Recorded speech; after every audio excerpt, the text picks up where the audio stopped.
Smart Roadster, 82 коня. Ремонт на генератора. Направи проблем генератора и се наложи да го свалим. Сега ще ви обясня точно как се сваля, понеже нашия вече е свален. Първото нещо, което правите, сваля си джантата и се сваля подкалника.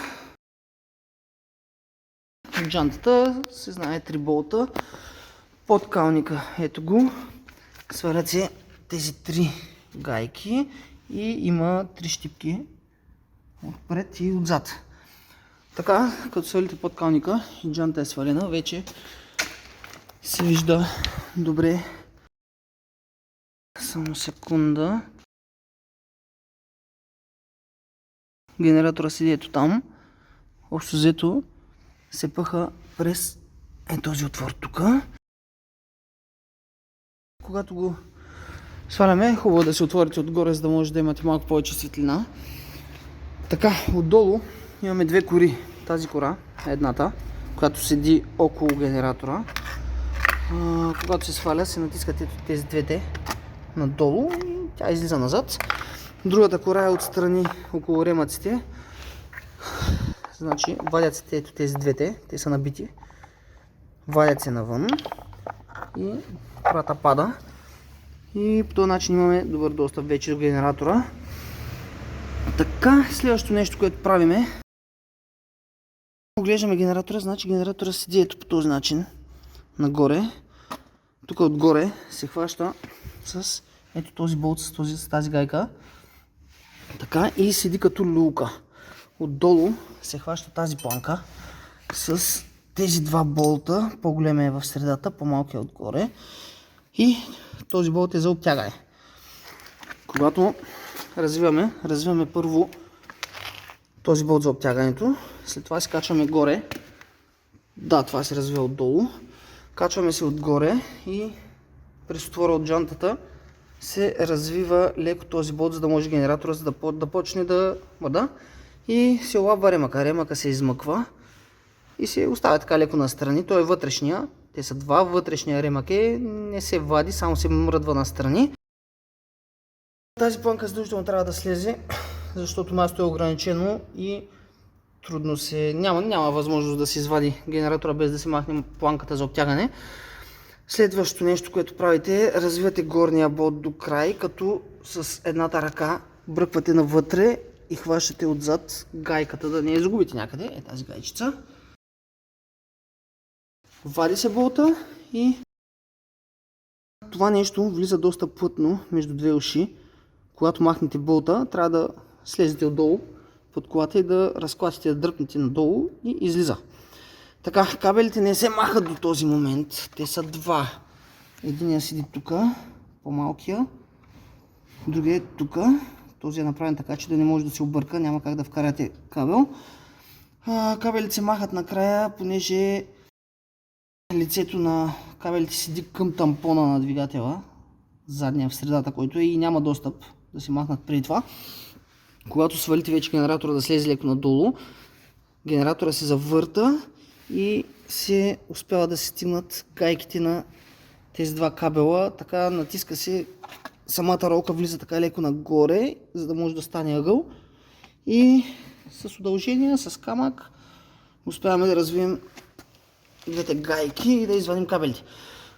Нещо, което трябва да се отбележи задължително, трябва да си откачите акумулатора, за да не дадете някъде на късо.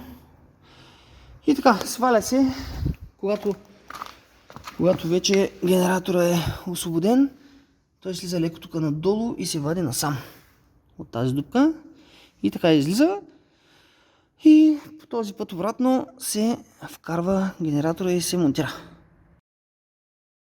Вече вкарахме генератора през отвора на калника. Генератора седи по този начин. Ето ролката, която е насочена нагоре. Задължително, когато вкарвате веднъж генератора, гледайте това ухо за обтягане, ето това, за обтягане да сочи надолу, а другото, което е за поставянето, да си е нагоре, защото веднъж вече като го вкарате тук, не е възможно да се завърти. Така че още от самото начало трябва да го завъртите по начина, по който седи генератора. И между моста и картера, ето виждате болтовете, генератора се, секунда само, генератора се насочва ето така нагоре, за да може болтовете да сочат надолу през тази дупка между моста и картера, за да може да се сложат гайките. Когато вече се сложат, завъртаме генератора нагоре, вдигаме го и го натикваме с малко сила между... Няма да се видят. Ето, виждате се над генератора двете уши. Там се вкарва генератора с малко сила и клатене и влиза, след което се качваме горе и хващаме болта, който държи генератора отгоре. Генераторът вече е сложен. На място се отгоре. Ето този болт там, който виждате на генератора, е хванат на горна точка.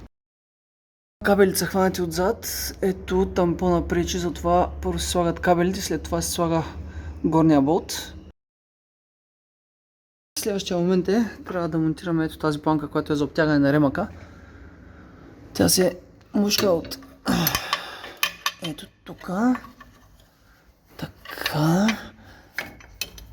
И ето така и ляга ето там на тази дупка, където се вижда и малко по-отгоре.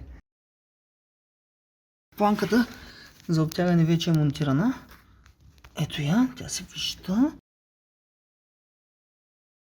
Стегнати са двата болта и сме готови да сложим болта за обтягане. Преди това трябва да затегнем ето горния болт.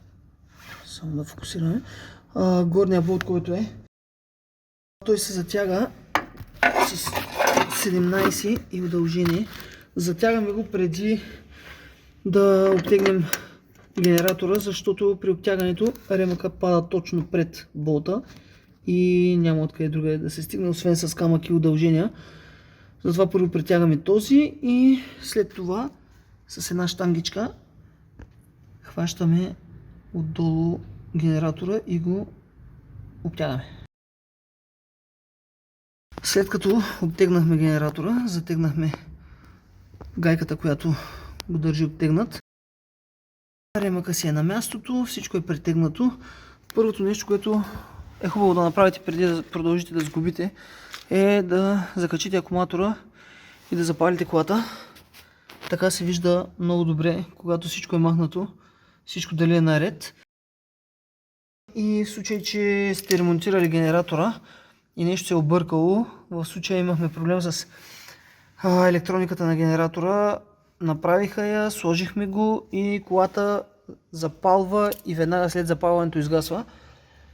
И се наложи да го свалим отново и да го занесем отново да видят какво се случва.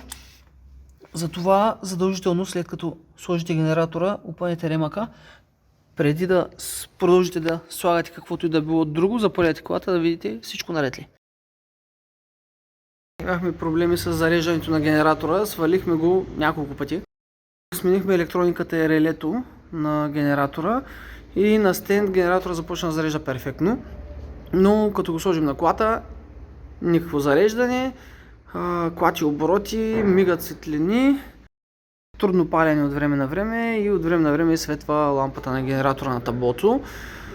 След много проверки се оказва проблемът в ето този кабел, който е за маса тук. Само да го фокусираме така. Този кабел по принцип беше хванат ето тук на тази планка. На тази планка за този болт отгоре. Като болт е превъртял в резбата и не е стигнал хубаво. Другия до него, както виждате, се изкъса даже при развиване, така че много хубаво беше хванат. Махнахме го и го сложихме директно на диференциала на здрав болт. Наложи се леко да разширим обувката. Почистихме хубаво двете обувки. Значи тук се хваща масата в скоростната кутия, т.е. замасяваме двигателя, а другия край на кабела отива нагоре, така и само секунда да видя къде беше. Ето там отгоре се хваща за самото купе, което се достъпва в принцип отгоре от багажника. Така че много често явно срещам проблем. Сменяте местоположението най-малкото, ако не е хванат добре за тези планки. И проблема се оправя, в момента имаме перфектно зареждане на генератора.